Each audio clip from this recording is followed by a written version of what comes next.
नाही हे तरी किमान आता महाराष्ट्राच्या जनतेला कळू देत.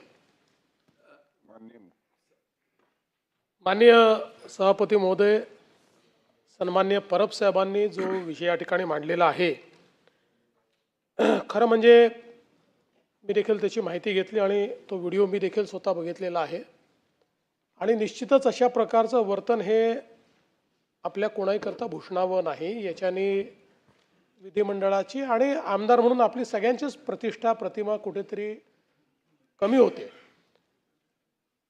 तिथनं माहिती अशी आली की काय आमदार निवासातल्या सोयी नीट नव्हत्या, भाजीला वास होता वगैरे, या सगळ्या गोष्टीची तक्रार करता येते, त्याच्यावर कारवाई केली पाहिजे. तो एक वेगळा मुद्दा आहे. त्याच्यावर मी आपल्याला विनंती करेन की आपण स्वतः लक्ष घालावं. आमदार निवासात जर काही अनियमितता असेल, तिथे काही घाण असेल, काही समजा चुकीच्या प्रकारच्या गोष्टी वापरल्या जात असतील तर स्वतंत्रपणे त्याची कारवाई झाली पाहिजे. पण अशा परिस्थितीमध्ये मारहाण करणं, लोकप्रतिनिधींनी मारहाण करणं आणि त्याच्या अशा प्रकारचे व्हिडिओ येणं, यातनं आपल्या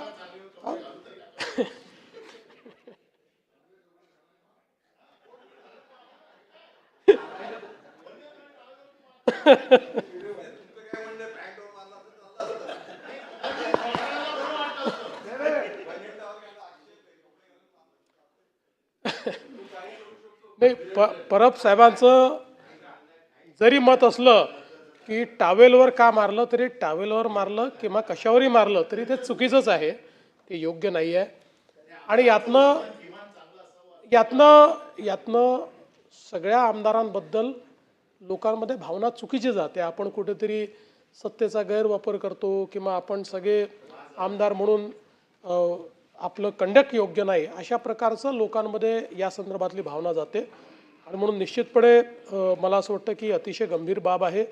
आपण आणि माननीय अध्यक्ष या दोघांनी याचा कॉग्निझन्स घ्यावा आणि या संदर्भात काय पुढील कारवाई करायची ते आपण करावी. 289